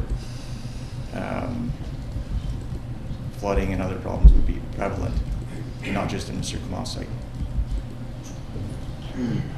Any comments, Mr. Leonard? Well, again, it's just, we need to make sure that what they're talking about when they're talking about a 100-year event is control. And they're doing that. And we don't have any issues with the way that they're controlling 100 years. It's in the event that there's anything that is in excess of 100 years, they need to direct that to a suitable outlet. They have not mentioned how they're doing that, and that's where we have an issue. And outletting it to a neighboring property is not considered a suitable outlet. So when they say that they meet the MOE requirements, they do for the controlling aspect of the requirement, but they're omitting the overland flow route part of the same requirement that they're meeting, which clearly specifies that it needs to be outletted towards a suitable outlet. So the department's recommendation, the department's role is to make sure that we look out for the city's best interest. So in this case, approving the grading as it stands is not the city's best interest in our opinion. Can I recommend, because we could talk about this for a long time, maybe having a meeting at the city with Mr. Leonard, Mr. Clement, maybe one or two representatives from city council to better understand what the thing is. And if we say, no, we can't do it, then they can come to us and say, okay, we've listened to it. We think we can go with it, or we've listened to it, and yes, we believe that council can authorize it. We Because can do that. I'll gladly sit at on. least if we anybody can else open up wants- the discussion freely. And I'll gladly sit in on this. If anybody else wants to get on, well, you're quite welcome. so I propose to defer this Yep. until Well, we sit down. I think this should be approved Yeah. and just go for the, because it's an exception being asked. So that's separate from Okay. this, okay? So we'll organize a meeting and we'll discuss that. For now, we'll, I just have one. I've got a few questions. oh non, je donne autre chose. Alors, est-ce que tu, oui, Donc là, dans ton rapport, tu indiques qu'il y a eu une consultation avec tous les développeurs, puis tout ça, puis ils ont envoyé, je pense que c'est Novatech, je pense. Ils ont envoyé une lettre, tout ça, puis est-ce que vous avez adressé la majorité de ce qui était dans la lettre de Novatech comme telle? Est-ce qu'il y a encore des choses que les développeurs sont pas contents avec? Y a-t-il des... Parce que c'est pas inclus dans le rapport, fait que c'est pour ça que je voulais poser la question. Monsieur le maire, c'est juste vite fait, le but de ce rapport-là et les deux autres rapports qui vont suivre, dans le fond, c'est pour, suite aux réunions de développeurs qu'on a eues, on a aussi identifié le besoin de amener des initiatives pour améliorer le processus, et pour les développeurs et pour l'administration, pour essayer d'accélérer le développement et la revue du développement. Donc, les 3 prochains rapports, incluant celui-ci, c'est dans le but de faire ça. Donc, on a eu la rencontre des développeurs, on a pris tous leurs commentaires, on leur a dit qu'on allait développer ces documents-là, on les a envoyés à tous les membres de la communauté de développeurs. Ils nous ont donné des commentaires, on a tout pris leurs commentaires, on les a tout incorporés. Je te dirais que la grande majorité de leurs commentaires font partie des guidelines. Donc, ils ont été révisés par tous les plus gros développeurs dans Clarence Rockland. Ils ont été révisés par un consultant que tous les développeurs ont choisi de réviser ces documents-là. Et on a incorporé la grande majorité de leurs recommandations dans nos design guidelines, puis nos documents les engineering standards. Donc, ces engineering standards-là, dans le fond, pour répondre, tous les développeurs ont approuvé, ont donné leur approbation des engineering standards. en autre mot, le département a fait ses devoirs. C'est ça. Je crois que le département a fait au-delà de ses devoirs, oui. Monsieur Grimaud? Oui, c'est beau. À la page 25, qui est la rubrique 3.7 du bylaw, ça parle un petit peu de comment nommer les rues. Les rues devraient être faciles à prononcer autant en anglais qu'en français. Et pourtant, je ne sais pas si c'est une nouvelle réglementation, mais il y a des rues dans notre ville qui étaient récemment faites. Je pense à la rue Mercury, qui est très dure à... Ça devrait être Mercure, et ça se dit, si ça ne se dit pas bien en anglais, je crois que la priorité devrait être faite pour que le nom de la rue se dise facilement bien en français, en priorité. Et si on peut trouver des rues qui se disent bien, comme Ruby, ça se dit bien dans les deux langues. Mais je vois des noms de rues comme Diamond, je vois des noms de rues comme Mercury, qui sont des noms anglophones. C'est la rue Diamond, si je le dis en français, il faut que je le dise en anglais, parce que Diamond, il n'y a pas personne qui va comprendre ça. Fait que je pense qu'il faut être équilibré là-dedans. Je comprends le principe des comtés qui semblent vouloir avoir des noms qui se disent bien, mais ça n'arrivera pas tout le temps. J'aimerais que la priorité soit mise sur des noms francophones pour notre cité. Et si jamais on manque de noms, ben là on tombera sur des noms qui peuvent se dire dans les deux langues, mais je vois déjà des fois des noms de rues qui sont uniquement en anglais, qui se disent très mal en français. Alors, c'était mon commentaire au niveau de la rubrique 3.5.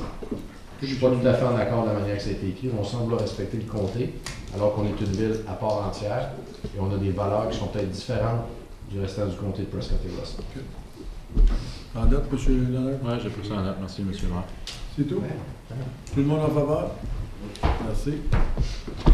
Guide de processus pour les plans d'implantation et règlement sur les plans d'implantation. M. Berlinguette? Vous êtes dans votre ligne. Que le guide de processus pour les plans d'implantation et le règlement sur les plans d'implantation soient reçus à titre d'information et que le département d'infrastructure et aménagement du territoire soit mandaté à faire circuler le règlement sur les plans d'implantation à la communauté de développeurs afin d'obtenir leurs commentaires pour la considération du Conseil avant l'adoption du dit règlement. Secondé. M. Grimard, question? Tout le monde en faveur? Merci. Guide de processus sur les dérogations mineures et amendements au plan officiel et au règlement de zonage. Vous avez bien fait ça, M. Berlinguet. Continuez. Que les guides de processus pour une autorisation, une dérogation mineure et un amendement au plan officiel et au règlement de zonage inclus dans le rapport numéro AME-18-42-R soit reçu à titre d'information. Merci. Secondé. Mme Simard? Secondé? Question? Tout le monde en faveur? Merci. Liste des projets en cours. M. Zant. La liste de projets en cours et la liste de projets capitaux complétés en 2014-2018 inclut le rapport numéro ADM 2018-16 soit reçu à titre d'information. Secondé. Secondé. M. Lalonde. Question? M. Zant. Il y en a quelques-uns. So I was looking at I was looking at the list for Ward 2. There's some things that are missing, so I'm not really sure how complete this list is. It doesn't have Wood Street being repaved. It doesn't have Saint Louis being repaved. It doesn't have Garo and Pouliac, which we're starting a development this year, going into next year. So it's missing some pieces, which makes me doubt the accuracy of the report. No doubt it is a big issue trying to get all this information, and I get it, and I thank the department for doing that.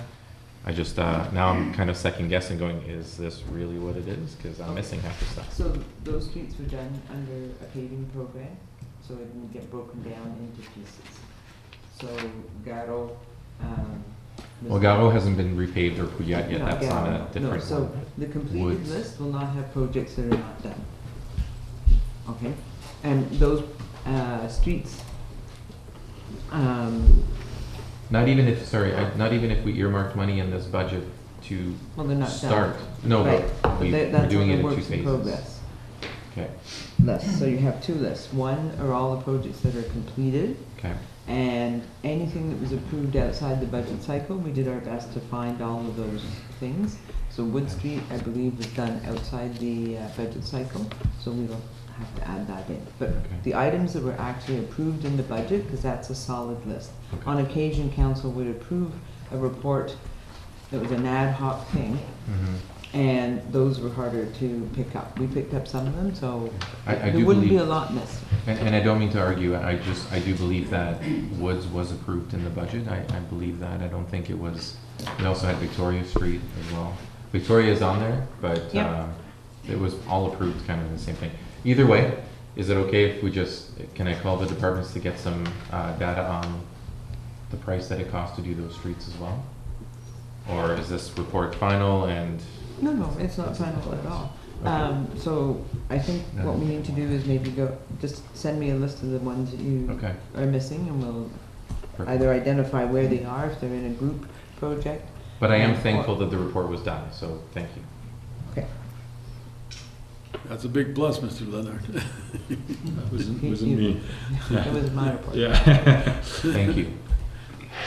Thank you. Are Monsieur there any other- Lalonde. Quelques petits changements, small changes. Item number 10, it Which should be number list are we 1. on? Word number 1. Okay, so there may be a Works in few- progress. Is on. Is that works in progress? Mhm. Yeah. Pâte la violette. Pâte à violette. C'est pas dans le 2, c'est dans le 1. Pas dans le 3. C'est pas dans le 3, oui. Puis le numéro 15, c'est 1 et 3. Non, le parc du village Maurice est définitivement dans la partie. Au complet? Non. Je viens de perdre ta place, là. Je vais regarder mes plans. Ouais, ça c'est. Après ça, le numéro 76, rue Saint-Jean, trottoir et lumière. Ça, c'est C'est le Mont-Bord, ça. Oui. Je pense qu'il y a peut-être raison pour le parc du village Maurice. Je pense que ça coupe Ouais. dans le... Ouais. Ça coupe à Mercury. Ouais. Moi, j'ai seulement que 3 rues en bas. Puis le pond. OK? Je l'ai pas vu, oui. OK. Autre question? C'est pas grand-chose, bien fait. Bien fait. Tout le monde en faveur? Merci. Rapport de santé et sécurité pour l'aréna Jean-Marc Lalonde. Gilles Lalonde. On va le laisser, celle-là. Attendu qu'une inspection régulière de la santé et de la sécurité a été effectuée à l'aréna Jean-Marc Lalonde en avril 2018. Attendu que l'inspection a révélé des problèmes de peinture écaillée. Attendu qu'une inspection de suivi a été effectuée immédiatement le 3 mai On se posait de 2018, mais 21. Juste une petite erreur, là. Par un spécialiste de l'environnement qui identifie le plomb contenu dans la peinture au-dessus de la limite acceptable, qu'il soit résolu qu'un rapport d'ingénieur professionnel soit complété pour fournir les étapes nécessaires pour enlever la peinture au plomb de l'aréna. Suzanne, question? Juste une petite vite. Monsieur Jumainville, on a-tu vraiment besoin d'un rapport d'ingénieur professionnel pour enlever de la peinture sur un mur? La peinture au plomb est considérée comme un élément dangereux. Puis pour enlever la peinture au plomb, ça prend certains processus qui sont spécifiques. Puis ça prend des gens qui ont des compétences dans le domaine que nous, on n'a pas à l'interne. Donc il y a tout un processus vraiment. C'est comme un peu le même principe que l'asbestose. Donc, oui, mais si on sait tout ça, est-ce qu'on a besoin d'un rapport d'ingénieur pour le faire ou juste aller chercher quelqu'un qui est capable de le faire, qui comprend comment enlever de la peinture à plomb? Peut-être que le mot rapport est un peu, porte un peu à confusion. Ce qu'on veut, c'est que ce soit un ingénieur qui supervise les travaux de A à Z pour s'assurer que tout le processus soit fait selon les normes gouvernementales. Donc, l'ingénieur, ce qu'on lui demande, c'est de monter le document de soumission, c'est de superviser des travaux, c'est de nous aider à évaluer quand on va recevoir, parce qu'il faut s'attendre à ce que les travaux à effectuer vont quand même être assez dispendieux quand on parle de produits dangereux. Donc, ce qu'on demande là en ce moment, puis juste pour vous donner une idée, on a reçu certains prix aujourd'hui, on parle entre 6 à 15 000 $ des prix qu'on a reçus là, pour avoir cet ingénieur, cette firme d'ingénieurs-là qui ont les capacités de faire ce travail-là. Puis c'est ça, là, on supervisait les travaux, s'assurer que ce soit bien fait, puis s'assurer après que l'aréna soit sécuritaire, qu'on réouvre l'aréna au public. Puis ça peut pas être. Je sais pas, on dirait qu'on. OK. C'est dans le monde qu'on vit, monsieur. Non, c'est sûr, mais en tout cas, c'est une bonne affaire que je fais pas un ingénieur pour peinturer ma maison.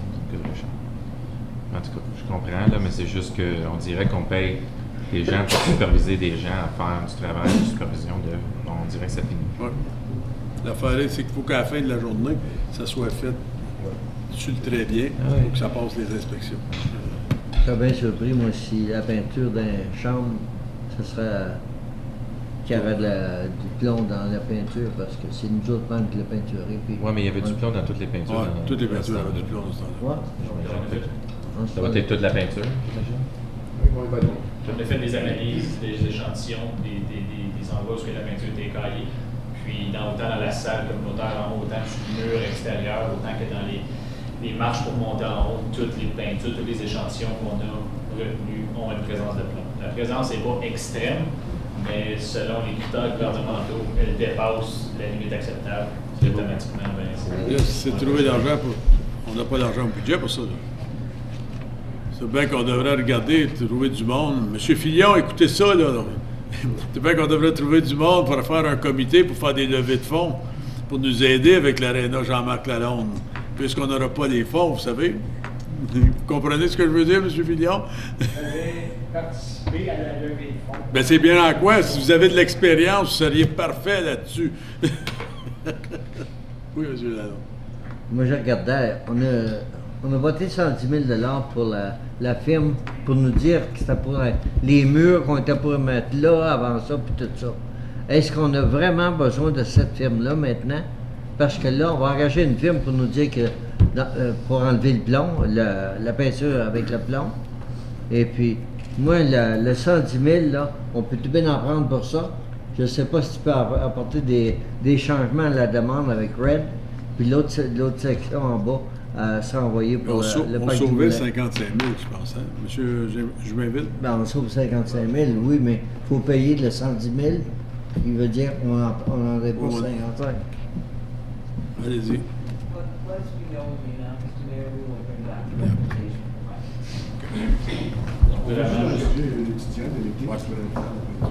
Non. On a essayé ça quand on est rentré. puis ça va. OK?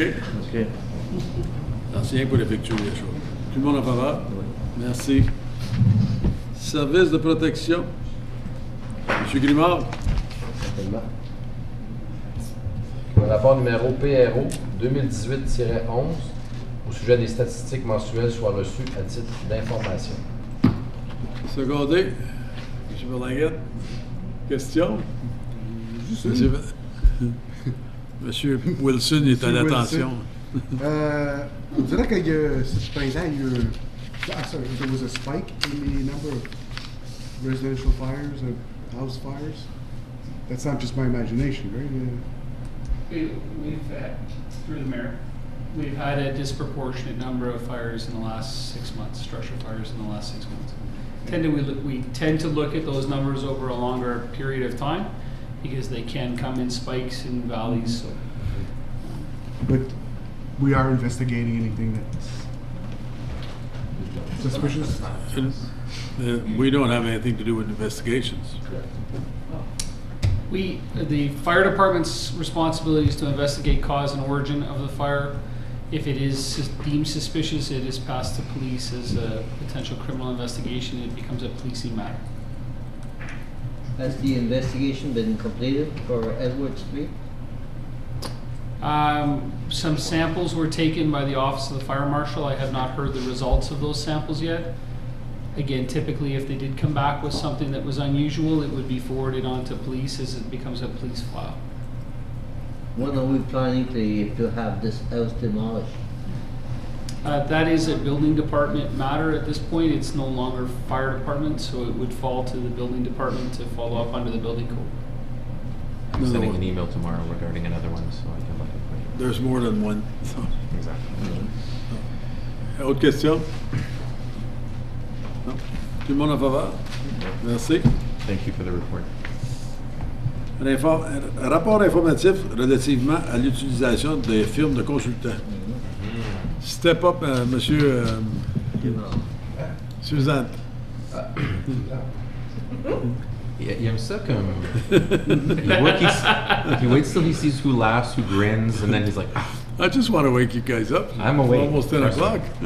Attendu que le Conseil a mandaté le personnel de réviser les procédures pour la rétention de consultants afin de déterminer si les économies sont possibles en utilisant les ressources à l'interne avec le personnel existant, et attendu que l'administration a revu l'ensemble des programmes au niveau des projets en capital et les critères associés utilisés pour la sélection de services de consultants à l'externe, que le comité plénier appuie les pratiques actuelles utilisées par l'administration pour nommer des consultants afin d'être en mesure de livrer les projets en capital approuvés ainsi que les études.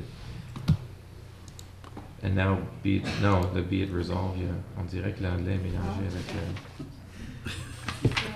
C'est-tu toute la même affaire ou c'est français? Non, OK, c'est fini. ils n'ont pas traduit le dernier paragraphe. Lis-le en anglais. Be it resolved that the Council endorses the current practice used by the administration to retain required consultant services in the delivery of the Council's approved Capital Works program and studies. Secondé, Monsieur André Lalonde. Just... Monsieur Leonard, should we let Mr. Darch speak because he came here for that and he's just itching in the back there to get going on this. Come on up, Mr. Darch. Oh, let him stand. Just kidding.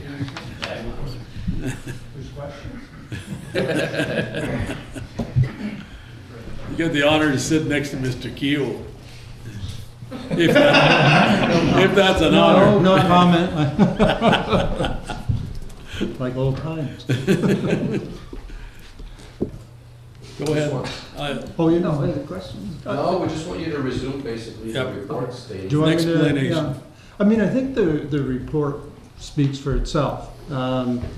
You know, we took a look at the practices of the municipality, and in my humble opinion, I think what we're doing is probably the right mix in terms of the delivery of our capital programs and the use of consultants. As I said in the report, there's essentially two circumstances in which you go to the outside. And that's if you don't have the internal capacity. And if members of council will recall, back in the, I think it was at the 2016 budget, we had a fairly aggressive program at that time. The staff complement, and we're talking here about the infrastructure and planning department. There's 3 people that delivers a capital program, and we determined what their threshold was in terms of the quantum that they could deliver. And there was a gap with the program that was being approved by council, and we asked you to approve funding for external project management services. I think that made sense at that time because that was the blip on the screen, and then we reverted back to the point where we're on more of the average, and we were able to deliver the programs using the resources we have right now. I think the organization should always be looking at its staff complement to deliver the programs. But I think the best time to do that, quite honestly, as I've said in the report here, is at your budget time, where the department will assess the need, develop an argument through a business case, cost it out, and go forward to council. Right now, I think we have the, certainly in infrastructure and planning, you essentially got your manager, and then you've got 2 project managers. And those project managers are just that. They're project managers. They're not involved in design. They're not doing site supervision and the like. They're overseeing the projects to ensure that they're delivered. So if you need to get into design, if you need to get into contract administration, you're going to have to go to the outside for that. So that you take a look at your internal capacity to see what you can deliver. And there's usually a formula. I know I've seen it in other municipalities where one project manager can deliver X number of $1 million. So you develop that benchmarking. The other instance, though, and I think more to the point here, is that B is where you don't have the specialized expertise. And I guess what I did, and I have to apologize, I think your report didn't pick up the administration report that we were referring to here, but that 2014-2018 summary, I took a look at that, the one that Helen had prepared, and I looked at the different disciplines that are covered in that. There's approximately 24 different disciplines that you require specialized services for. So I guess what I'm saying here, and I think in some instances I've seen this in previous years with councils, an engineer is not an engineer is not an engineer. And what I mean by that, it's like a doctor. Doctors have different disciplines. You go to a chiropractor or a heart specialist or brain specialist, whatever. Engineering's the same, and I think the disciplines that we've listed there, they're extensive, and that was just on the 4 years. You can see there was 24 specialty services. The ones with the asterisk, and I focused on the infrastructure and planning because they're the biggest user of your services. So it's when you have that variety of service demands, to deliver your program, it really doesn't make sense, in my opinion, is to try to hire a staff person to deal with it. You're not going to get somebody that's going to have the breadth of expertise that you need. So I think what we're doing is the right way to approach it. Now, you need this varied expertise. You're going to need that. And that's why I went at some length when I prepared the report to talk about standing offers. I think standing offers are critical to an organization. The industry like it. I know, having worked in the consulting world for a while, standing offers were an excellent way to go. You don't have to get involved in long RFP proposals. I don't know how familiar members of council are with the RFP process, but what we should be doing, we have an RFP, standing offer bylaw right now. It's probably limited in the number of services, 4 to 6, 7 services that are in there. It's too limited. And I think there's a process that's underway right now where we're going out to the department heads and asking them to identify service areas that we should be expanding that service standing offer to, then what you're going to do is you're going to go out to the consultant industry and you're going to say the City of Clarence Rockland is entertaining expressions of interest for the following services. And that industry will take a look at those services. Now you're going to have to provide them with a rough idea of the quantum of work that's going to be involved in those. Little upfront work by the municipality, but then they will submit their corporate experience, they will submit the experience of the project managers and the key staff that will be working on projects, and they will be submitting their rates. I would argue that's a competitive process. You receive that information, you evaluate it, and you're going to shortlist 4 to 5 consultants in each one of those categories.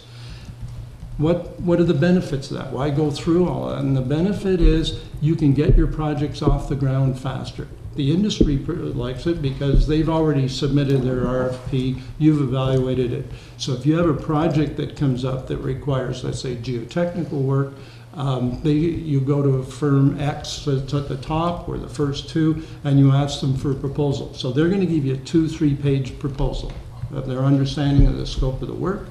They'll use their hourly rates, and as long as it's within the budget that you have, you can go ahead and you can award that.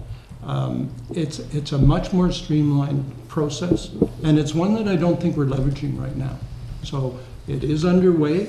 As I said in the report here, in the fall of this year, I would expect the administration will bring you the results of that RFP process, and I think you're going to take a look at the rate. I know there's an upset limit right now of $50,000 for going to standing offer. I would suggest the organization might want to revisit that. I won't pass any more comment than that. But I think if you're interested in getting your projects off the ground quickly, having a competitive process, I think that's the way to go. So I think we can deal with a variety of services by optimizing the standing offer process. You're still going to have to go out for some of the bigger projects. If I look at the waste treatment plant and the like, you know, the dollar value associated with the engineering requirements that are probably going to exceed a limit that you're going to put on standing offers. But I'll just close it off at that if you have any questions, but that's the essence of the report, and my recommendation to you is I think the current practices should be maintained. Monsieur Grimaud. So you're recommending that we maintain what we do? So Yep. each project you go and, like, you know, I'd like to get, like you referred to it, doctors or many specialists, but they're all in the same hospital. Like, isn't there an engineering firm somewhere that we can RFP or ask, say, what do you specialize in? If it's 1, 2, 3, 4, okay, Yeah. you're the same. Submit to us a package deal that when we have a project, all we need to do is we don't need to come and always do the same process. We can call them, say, it's been approved by council, you're on our list. We have this project for 2018. Yeah. That way, I see the amounts of consulting, it's just, and I know it's hard. It's hard because they're all in different areas, but if we can find some companies that are specialized, I don't know, roads and bridges. Yeah. We have 2 or 3. You don't have to come to us all the time. Yeah. We can just. Yeah, and just in answer to your question, I actually worked with a firm that they had a wide variety of services across the whole engineering spectrum. Now, that was across the country, but they had it, and they had access to those. Your standing offer process will draw that out. Okay. You know, if a firm has multi-disciplines, I would be surprised if they respond on one, more than likely they're going to respond on any number. And I think that's the key. We need more firms on that standing offer list and be able to go to them. And all you're going to ask for is you've already gone through your competitive process. You've shortlisted. They're just going to give you a 2-3 page letter proposal based on the scope of the project you have, and get work done a lot quicker, and you can access a variety of So services. that's something that's coming to council further down the road. Okay, thank Yeah. you. I mean, we already have something in place like this for law firms. Yeah. Like, so, Yeah. I mean, this makes sense 100% to me. Yeah. Autre question? Tout le monde en va battre? Oui. Merci. Est-ce que vous avez des questions pour les directeurs? Madame suivante. Monsieur Lamar, Pour le chemin Clark, on est rendu où, là? Ouais, donc, pour le chemin Clark, il va falloir donner un rapport au conseil pour identifier la façon dont on va. Ça va venir à la prochaine ou? Oui. Monsieur Léonard, j'ai reçu encore des courriels des gens du chemin Gagné. Je vous avais fait une demande quand on a fait le détour du chemin Joannis à cause de la tempête de verglas qu'on avait eu. Ça a vraiment magané le chemin Gagné. Je ne sais pas si on va aller de l'avant pour essayer d'avoir un peu d'argent des comtés unis parce que c'était un chemin de comté qu'on a fermé. On a utilisé notre chemin en fait pour le détour. Je ne sais pas si on peut avoir un peu de récupération des comtés unis afin de peut-être augmenter notre... Je sais qu'on ne peut pas reconstruire le chemin Gagné tout de suite, mais au moins augmenter un peu le tonnage qu'on devrait mettre de gravier là-dessus. Je ne sais pas si le comté unis peut nous aider avec ça, vu que c'était leur chemin qu'on a dérouté. Je ne sais pas si vous vous rappelez la demande que vous avez faite. Oui, je me rappelle. Je doute fortement que les comtés vont vouloir contribuer une somme d'argent pour ce chemin-là. Okay.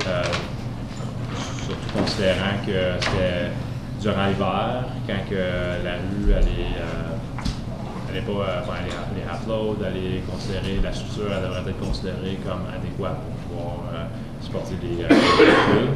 Donc, je doute qu'on va être capable de récupérer les sommes à travers des côtés pour ça. Je pense pas que c'est un chemin adéquat, en tout cas. Vous savez où c'est le chemin Gagné? Oui, je suis très familier avec le chemin. Ce que je dis, je dis pas vraiment la condition du chemin telle quelle. Ce que je veux dire, c'est que vu que c'était durant l'hiver, le chemin, la structure du chemin elle est gelée. Donc, étant gelée, il y aurait pas eu, c'est pas ça qui aurait causé des dommages sur la rue à cause du trafic.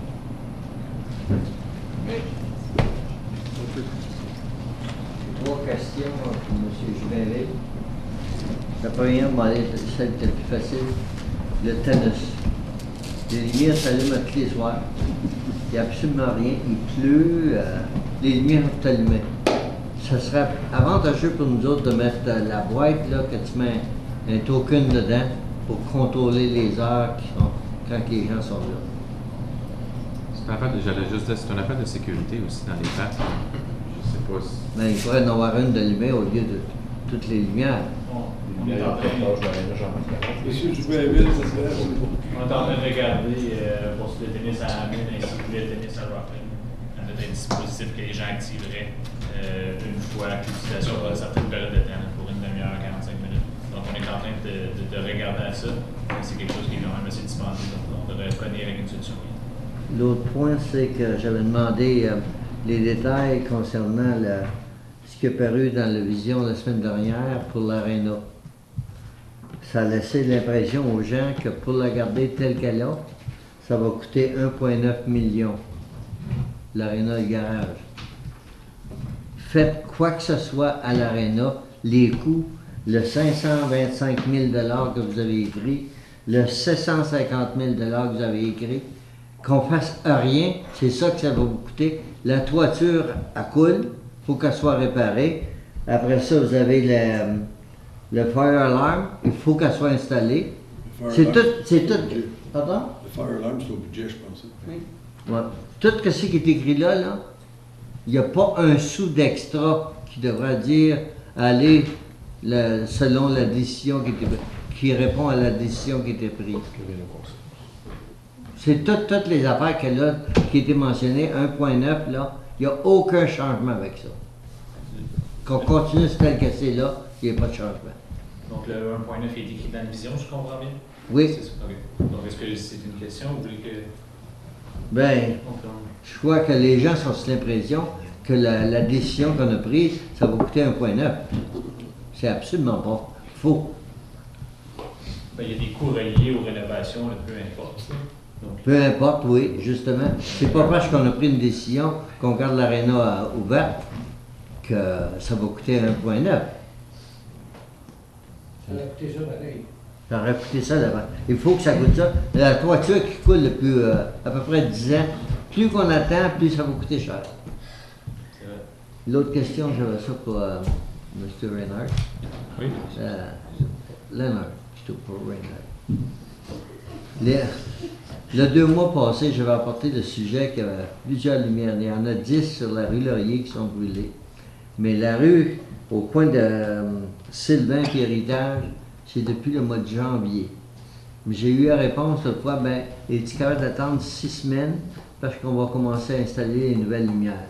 Mais là, il y en a beaucoup plus que 10 quand je regarde ma section jusqu'à rue Saint-Jean. On est dans le processus, tout a été ortoyé, là, donc les travaux vont commencer. On pourrait aller la changer, mais on est dans quelques semaines, là, à peine 2-3 semaines là, pour change tout commencer.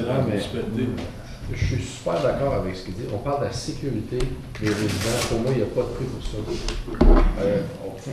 Faut remplacer ces lumières-là. Je sais qu'on les change bientôt, mais d'un coup qu'il y a un délai. Puis après ça, quand j'entends ça, depuis le mois de janvier, Colin, le processus qu'on a comme c'est là, c'est que les résidents, il y a d'autres municipalités qui ont comme quelque chose comme 3 en 1 ou quelque chose de genre qui peuvent rapporter les lumières brûlées. Notre procédure, c'est qu'ils appellent service à clientèle. Puis suite au service à clientèle, ou s'il y a des gens là, qui nous font part de lumière qui est brûlée, on met ça sur la liste puis ils sont remplacés. C'est fait ça depuis le mois de janvier? On a plein d'employés qui circulent le soir. Moi, je travaille pour la municipalité. Si je vois une lumière brûlée, je vais prendre une petite note, m'envoyer un message. C'est fait. Aux agents de réglementation, ils restent à certaines heures. Les pompiers vont sortir. Tu vois une lumière, il me semble que c'est. On prend une note, on envoie. Je l'ai envoyé une, moi aussi, puis je vais renchérir. J'ai parlé à quelqu'un d'un certain département à propos d'une lumière sur la rue au coin Coron et Land. Ça n'a toujours pas été remplacé, puis on me dit, on va s'en occuper. On peut revoir le processus, mais comme c'est le processus qu'on utilise, donc on peut revoir le processus à travers des départements, voir s'il y a une façon de voir les lumières qui sont brûlées. Ça fait parce que c'est vous aussi que ça va demander avec point de baseline puis Canada d'installer le point là, il n'y a rien qui a été fait là. Il faut garder ça. C'est la sécurité des Je pense qu'à la limite, les intersections, il faut absolument qu'il y ait des lumières qui fonctionnent. Au minimum, s'il manque une lumière sur une rue, puis il n'y a pas d'intersection, ça dans les choses. Le contrat a été donné pour les lumières. Oui, le contrat a été donné pour les lumières. Vu que c'est des LED, la fréquence, là, puis le fait qu'on ça va beaucoup diminuer le fait d'être obligé de les remplacer. La durée de vie est beaucoup plus longue. Par contre, je comprends les commentaires, puis comme que j'ai dit, on peut revoir le processus parce que les LED vont quand même éventuellement brûler aussi, donc on va établir un processus. Peut-être pousser le contracteur à commencer au plus tôt possible pour quand même remplacer ça, ces lumières-là, surtout dans le centre-ville.